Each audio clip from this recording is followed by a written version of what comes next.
Able to seal him. Here's the pass. Oh, what a catch! Leaping into the air and pulling it down is T. Higgins. Burrow facing pressure. Goes over the top. Wide open is Chase. And he splits the defenders for the touchdown.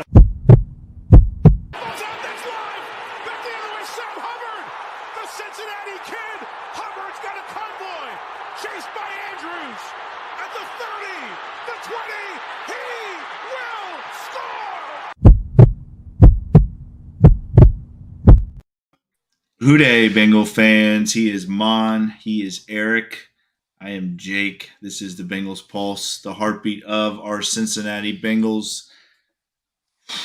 Well, we do have a lot to talk about, Maan. Eric, I do believe we do have a lot to talk about. Obviously, I think this is going to probably turn into more of a therapy session for everybody. So please, guys, jump on. Tell us how you're feeling. Again, this is being a real fan. There comes a point where you have to be honest. We need to talk about where things went wrong today and where this organization is going in the future. But thank you guys all for jumping on. Let's real quick before we get started, guys. Maan, I'll start with you. How's your week been, bud? How's Thanksgiving? Good Thanksgiving. I worked on Thanksgiving Day. We celebrated a couple days afterwards, and it was fun. Ate a lot of food, and it was a lot funner than today. A lot funner. Eric, how was your Thanksgiving, bud?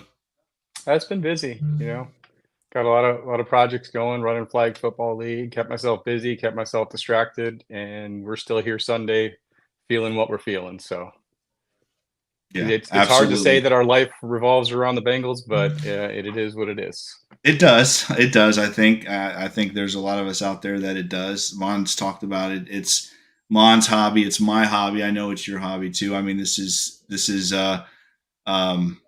definitely a tough day today. I think, we haven't experienced this in a while. I think, I know you guys are like me. I want to win. I'm just not one of those people that I don't want to tank for draft picks. I don't want to see that every week. Hooday, everybody, by the way, thank you guys so much for jumping in. This stretch of 6 games that we have, these last 6 games, we know the Bengals had the toughest schedule, no matter what, Joe Burrow or not.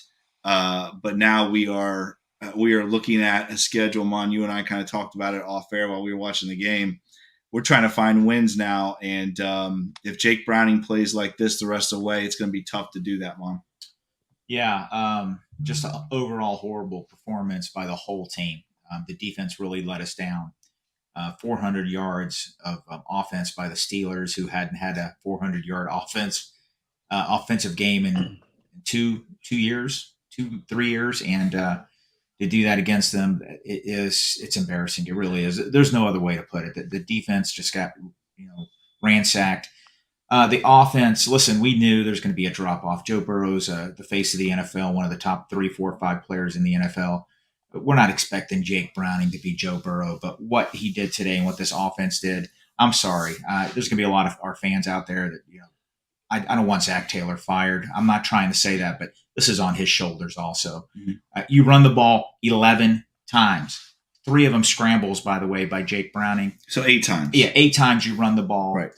You only had the ball for 22 minutes. That doesn't help a defense that's already struggling in the first place. It's just unacceptable. I don't know what it is.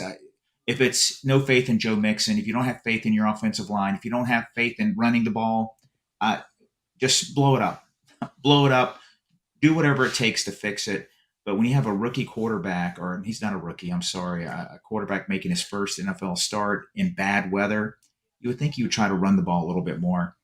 I don't know, man. It's a head scratcher. Terrible overall performance. It's going to be a long remaining 6 games. We're going to have a premium draft pick, guys. And trust me, I want to win. Well, yeah, just to answer your question real quick, Tom, yes, Zac Taylor does call the plays during the game. Callahan has a lot to do with that. And during the week, he's the offensive coordinator. So him and Zac coordinate the offense throughout the week during practice. But when it comes down to it, Zac Taylor is the one that is calling the plays. You said it perfectly, Mon.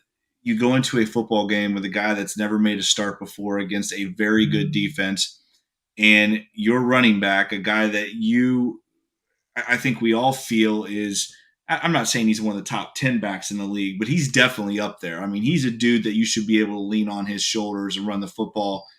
He touches it 8 times, 8 carries. Again, he had, 2 receptions, and one of them was at the end of the game. So really, he touches the ball 10 times today.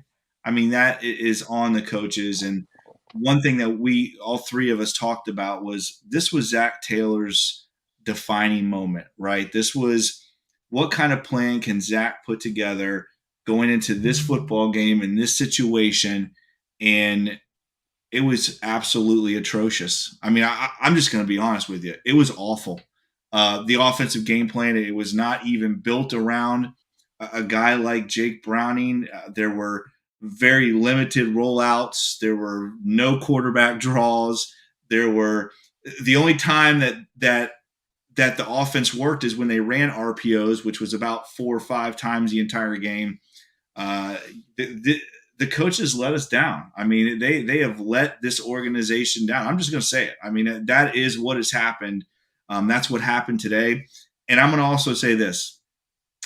Jake Browning, this is nothing against him, but he's not it. He's just not it. Eric, what are your thoughts on today? Well, I mean, I'm not going to say Jake Browning's not it. Nobody's Joe Burrow. But of all the times that you had the opportunity, you had, what do we have, 8, 9, 10 days going into this game? You got to design the offense that works to his skill sets. I think Zim tweeted this earlier.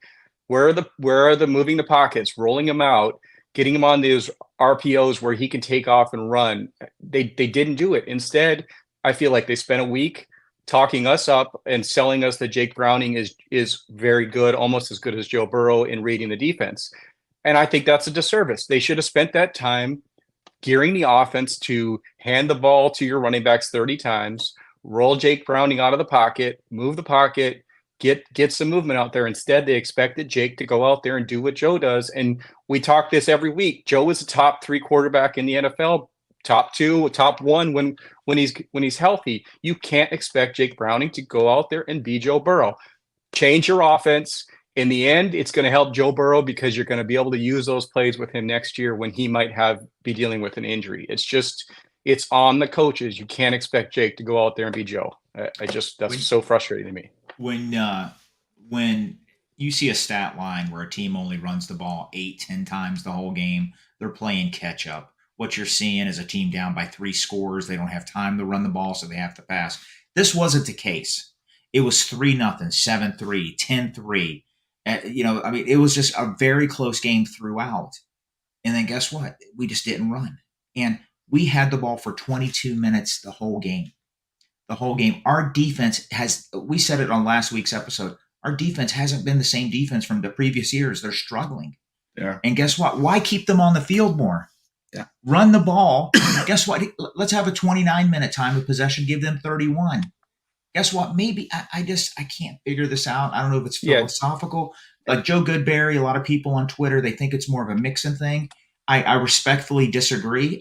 Joe Mixon's never been a home run threat, but Joe Mixon has been the least of our problems this year. He's played hard, but I do agree with him on this one. Why doesn't Chase Brown get 1 carry? He doesn't even get 1 carry the whole game. And listen, there's a lot of Bengal fans out there. They don't want negativity. We're not being negative. We're being real. We're fans, okay? And I just can't stand this. Some of the fan base like, oh, man, well, shucks, we'll just get him next week, man. All right, yay, we're going to get him next week. I'm going to be there next week. I'm going to watch him play Jacksonville. Of course I'm going to root for him. But you have to be real.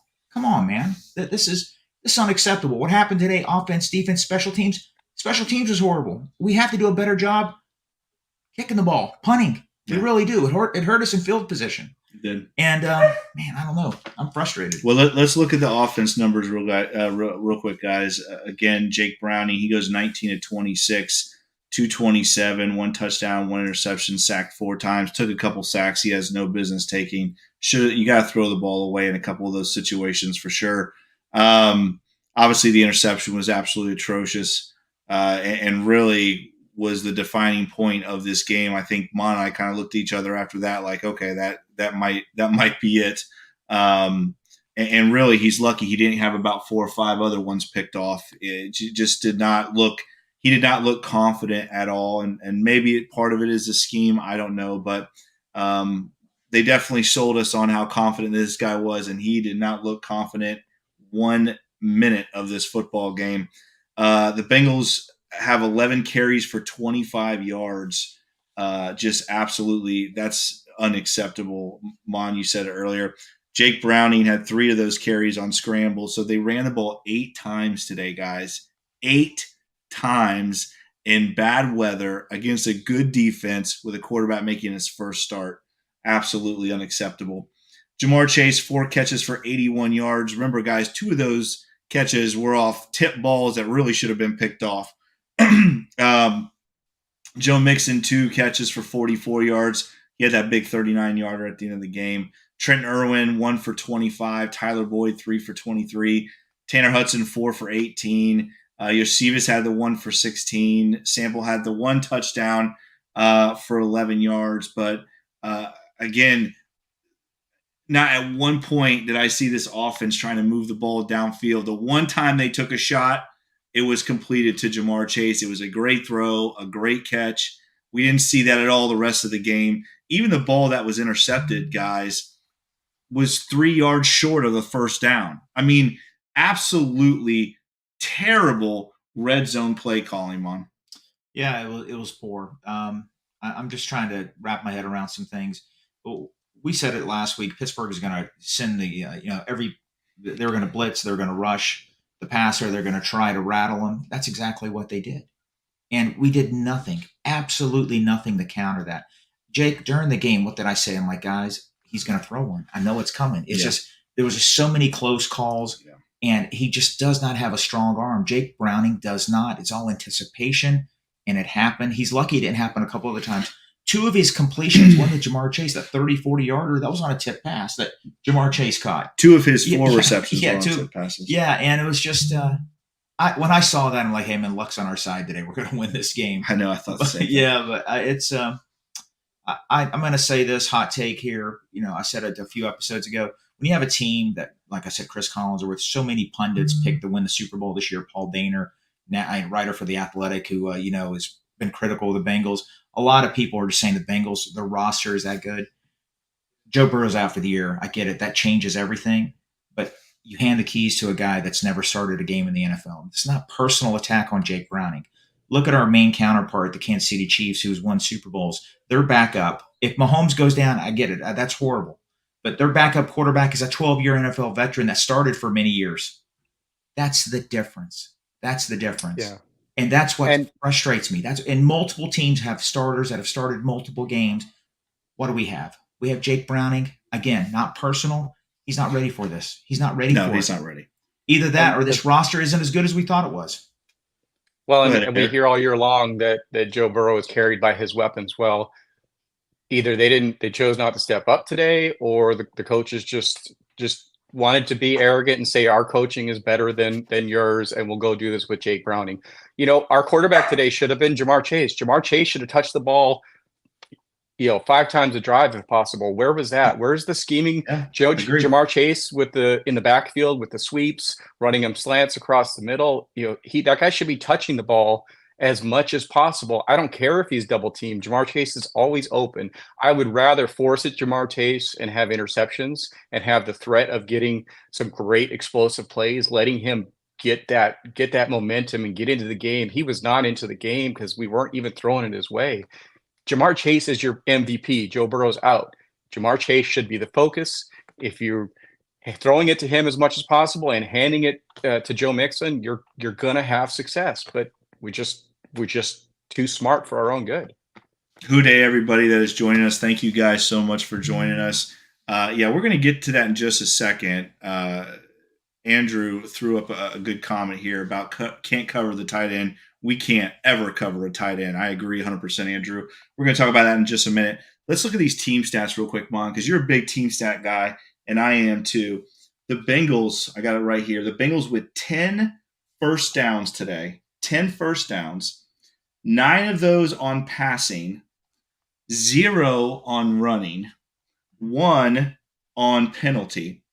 Third down, they were 2 of 10. The Bengals were 2 of 10. They ran 41 total plays, Mon. 41 total plays, almost 30 plays less than the Pittsburgh Steelers. 222 yards of offense, which is just embarrassing. Getting outgained by 200 yards against, well, I don't know, we might be the worst offense now, but the Pittsburgh Steelers have been the worst offense in the NFL all season. So we're going to say right now, got outgained by 200 yards against the worst offense. Each team had 10 drives, but the time of possession on 37 minutes for the Pittsburgh Steelers and only 22 for the Cincinnati Bengals. Unacceptable. We talk complimentary football all the time, and the defense has to get off the field in third down. They gave up a lot of third and long. It's so unacceptable. Complimentary football. They've got to give the offense more possessions, but guess what? That offense has got to do more than 3 and out. They have to do. How many times did we punt today? They have to do more than 3 and out. We have to generate more offense to help an already struggling defense. Mom, we punted 6 times today. And it's just, I'm telling you right now, this offense, Eric, you mentioned it earlier. We don't expect it. Listen, Joe Burrow, I knew he was important to the Bengals. I really know he's important to the Bengals now. I mean, he is the motor that for this whole organization right now. There is such a drop-off at that quarterback position. We knew that was going to happen, but it is a freaking Grand Canyon drop-off right now. And there's just, the body language on the team just isn't there. At Coach Taylor, you gotta find a way to motivate these guys. You got to develop a plan to set these guys up to succeed. Running the ball 8 times, giving Joe Mixon 8 rushes is so unacceptable. And I challenge anybody out there that watches this show, I want you to defend Zac Taylor running the ball 11 times total. 3 of them were scrambles by the quarterback, by the way. I want you to defend him right now.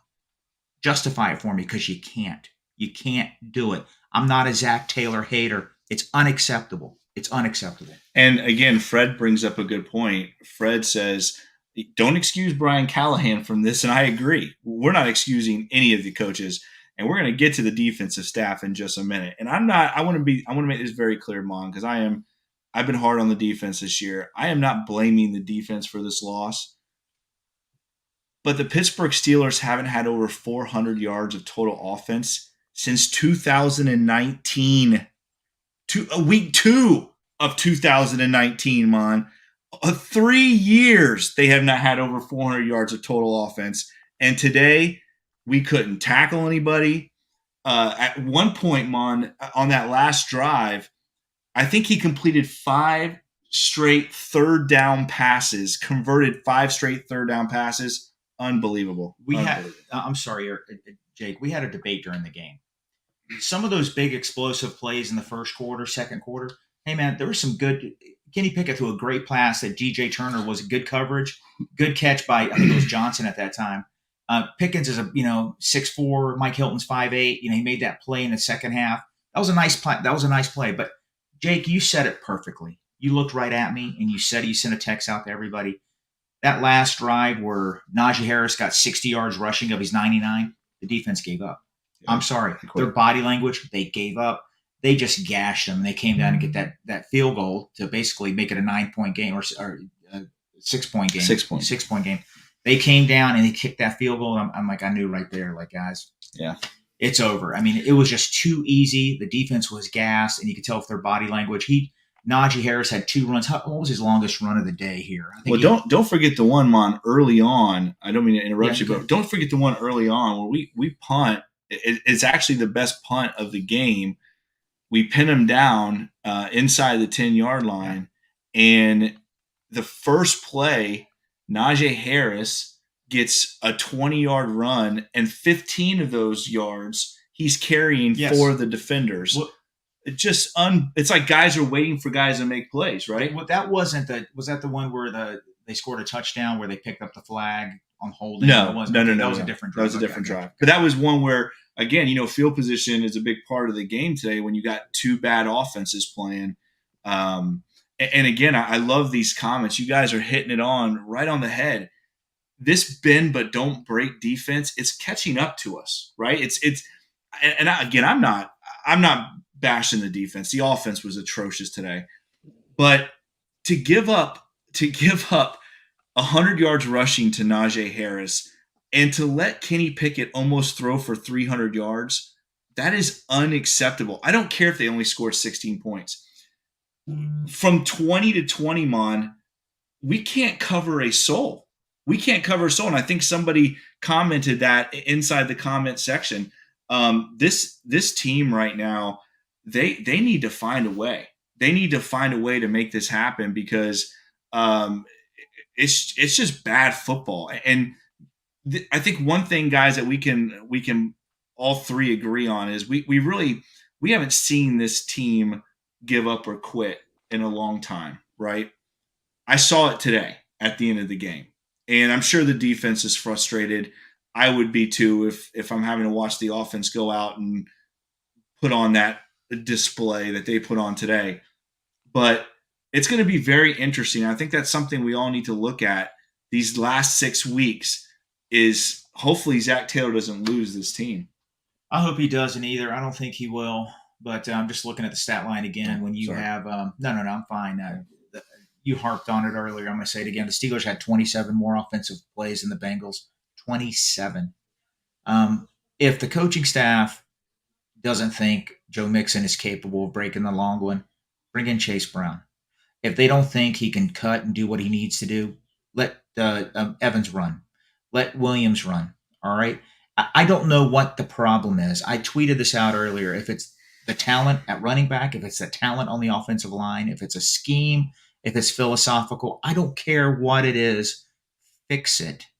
It's not sustainable. We are not going to get where we want to be running the ball 8 times, giving the ball 8 times to our running back today. I mean, a game. That's just – we lead the NFL in the least amount of rush attempts. It's crazy. You got to be kidding me. It's crazy. We're going to finish last in the NFL in rushing.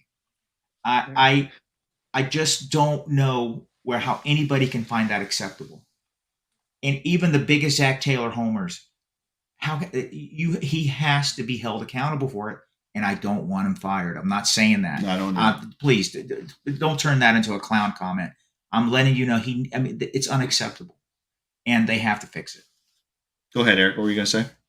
Yeah, no, just to Mon's point, it hasn't looked like all year that we could run up the middle and have success for the most part. There are some times where Mixon will be getting 4 or 5 a pop, and then we go away from it. Lately, we don't have success with it. So that's where you need to throw in a Chase Brown. You need to throw somebody that has the speed, that can get around the edge, run some sweeps, do some motion action. It goes back to the coaches being too smart for their own good. Sometimes just got to let somebody else go out there and be a change of pace. We had that last year with P. Ryan. He wasn't, the fastest guy, but he was big. He would hit you hard and he wouldn't fall down. And that change of pace opened things up for Mixon. And it's just, I just think it's the coaches are too smart for everybody. If I can say something, Iron, you mentioned a good point. You mentioned a great question. Do they trust any of these backs? I mean, they have to. They earned roster spots. And personally, I don't think Coach Taylor likes running the football. I don't think he does. I think that he just wants to be like a Hal Mummy run and shoot kind of offensive guy. He doesn't like to run the football. And I think, we're seeing that right now. We're seeing the issues. I mean, I'm frustrated, guys. I don't know how you can give your running back 8 carries in this game, especially it's ridiculous. It's AFC North football. Everybody knows in late November, December, and January, you have to run the football. Pittsburgh ran it 33 times for 153. Pittsburgh did. I don't know who commented on there. I lost it. I think it was Cornell had said, was talking about, and he brought up a really good point, is that bend but don't break defense. Eric, I don't know if you can find who said that. It was a little bit ago, but I think it was Cornell and said that bend but don't break defense. you can only do that when the offense is efficient, and that is 100% facts. There it is right there. Thank you, Cornell. That is facts right there. The only way that you can have a bend but don't break defense is if you have an offense that goes out and moves the football and puts drives together consistently. You cannot have a bend but don't break defense when your offense cannot get first downs. That is just a great point there. But yeah, let's look real quick. Pat Freiermuth, 9 receptions, 120 yards. I mean, the guy was literally running 10 yards and just running hitches the entire day. We couldn't stop Pat Freiermuth. You got to be kidding me. And I think he probably had 5 or 6 third down conversions himself. Pickens, 3 catches for 58 yards. Deontay Johnson, 4 for 50. Really, none of the other guys did anything after that. But offensively, again, we talked about it and what our defense did. But offensively for the Steelers, 421 total yards. They ran almost 70 plays. They were over 50% on third down conversions. And guys, a lot of those third down conversions were 3rd and 8 or more. I think that's just so frustrating as fans to just consistently watch this defense give up big chunk plays. It's something they haven't done in the last 2 years. Defensively for us, Logan Wilson, 10 total tackles. He led the team. Hopefully he's okay. He left the game like a sprained ankle. Didn't look too serious. Mike Hilton and Jordan Battle, and Jordan Battle's first start. Mike Hilton and Jordan Battle both with 8 tackles. Dax Hill with 7. Jermaine Pratt really was non-existent today. I know he was dealing with an illness this week, but only 6 tackles for him, which is just really not like him at all. Miles Murphy records a sack, and Trey Hendrickson both record sacks. But again, guys, when you look at these defensive stats, first of all, let me say this. Nick Scott does not belong on the football field. And again, I'm not trying to bash anybody, but Nick Scott does not belong on a football field. And I think that is when we talk about losing the 2 guys that we lost. Jesse Bates had a pick 6 today, over 90-yard pick 6. When you lose the 2 guys that we lost last year on the back end of this defense, and you bring in a guy like Nick Scott, who is now, I mean, he's not even getting any rep. I don't even know how many snaps he got today, but he was non-existent in this defense. We're really seeing that, guys, right? We're seeing, and that I think that's where a lot of these big chunk plays are coming this year is, the loss of the 2 guys in the back end of this defense that really led this team. Yeah, we mentioned it last week. A lot of these chunk plays are occurring. They're occurring with the first team. I'm not going to give anybody a free pass. But when the backup defensive linemen come in, they start to get gashed a little bit. There's a little bit of a drop-off, more than you want.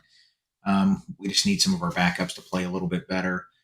Just overall horrible performance today. I don't want to keep on harping, repeating the things over and over and over. But, time of possession was horrible. That doesn't help when your defense is already struggling. But the Pittsburgh Steelers to get over 400 yards offense, that is just absolutely, it's embarrassing. It really is embarrassing. And I'm just really disappointed and frustrated with the staff. I mean, you know what? I'm just reflecting a little bit here. I mean, I love this team. I'm going to watch them next week. I'm going to watch every game until the season ends. I'm going to follow them, getting ready for the draft and all that. But is this roster as good as we thought it was? Well, I think I will say this. I will say this, Eric, and sorry if I cut you off there. I will say this. Joe Burrow is worth every single penny that we just paid him, because you see the difference between having an elite quarterback on the field and the drop off, right? And again, Joe Burrow, like Patrick Mahomes, makes the guys around him better, right? That's something I think that we can all agree on. Is I'm not saying that this is. I still think this is a good roster, and I've stood on on my stand, and I have yelled this for 2 years. This is an excellent roster. I still think it is, but Joe Burrow effect, like the Patrick Mahomes effect, those guys make the players around them better, right? Yeah, he does. It does. I mean, he does. Yeah, I mean, they're the face of the NFL. There's 5 or 6 guys, the NFL market, and Burrow's one of them. Mahomes is one of them. And it's a big drop off, though. And just really disappointed, and hopefully they can regroup and put out a better effort next week in Florida and Jacksonville. It's going to be a tough road game, but I don't know. We're going to see. Hopefully Browning plays a better game. If not, I'm curious to see when or if McCarron gets a shot. Well, and Mon, I think the three of us are disappointed because we know that we wanted to see them come out and run the ball and support Jake Browning and do all the things to, like the 49ers do for Purdy, move the pocket, get things opened up so that, we can use our run game. We can do all these things to support Jake, but instead we got Jake's just as good as Joe, and we're going to go out there and find out if he's just as good as Joe. Well, you got punched in the mouth by the Steelers. Jake is not Joe. And now next week, are we going to come out and run the ball and move the pocket? I don't think we will, but I hope we do. We have to modify something. Eric, one more time, I want to say it again. This game was close, even though statistically Pittsburgh was outgaining us, but it was 3-0, 7-3, 10-7. It was just the game was close. 8 rushing attempts by the Cincinnati. Yeah. Well, that's always your point. Control the clock. You're up. You got to run the ball. We would have been happy if we go out there, run 3 times and punt it, because you're controlling the clock. You're trying to pound it, and you may have a couple of 3 and outs, but at some point that defensive line is going to break, and you're going to break one, and you're going to start getting some first downs, and you're going to set up your play action. But you got to commit to it. Yeah, I'm not going to say any more about it. I'm so frustrated. Jake, finish it up. Okay. Well, I want to say this real quick before we get out of here. I want to ask you guys, number one, does this team stick with Jake Browning, or do we see AJ McCarron before this season's over? Eric, go ahead. You answer it first.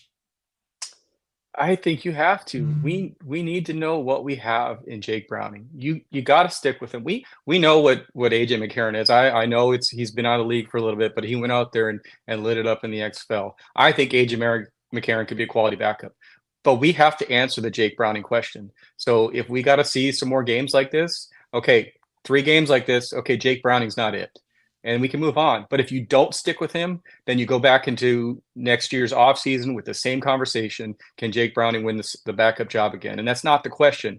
I don't want to see him win a backup job. I want him to be able to come in and win games for us. And that's the question we should be asking. And the only time we find it out is right now. Come on.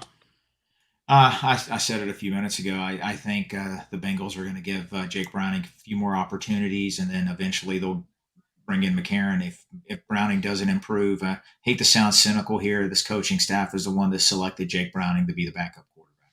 Right. It's a bad look if they pull him right away and put McCarron in. It's a really bad look for them. And don't forget, our coaches do a lot of scouting, have a lot of say-so in the draft process compared to other NFL staffs. Yeah. They're going to fight for their guys that are underperforming right now because it sort of makes them look bad because they were on that table trying to get them drafted. That's a problem we have in Cincinnati now. This staff is going to give him multiple starts to see what's going on, and hopefully he turns it around. I want Jake Browning. I'm not rooting against him, but McCarron might get the last couple games of the season, especially if he's struggling. But I think they're going to give him multiple games to try to turn it around. Yeah, I agree with you. I think we'll probably see Jake Browning these next couple games. I'm not sure how it's going to look, but could see AJ McCarron coming in towards the end. I agree with you. Matt says, as tough as not to think about looking for next season, it's hard not to. I agree, Matt. It is, but I do think that,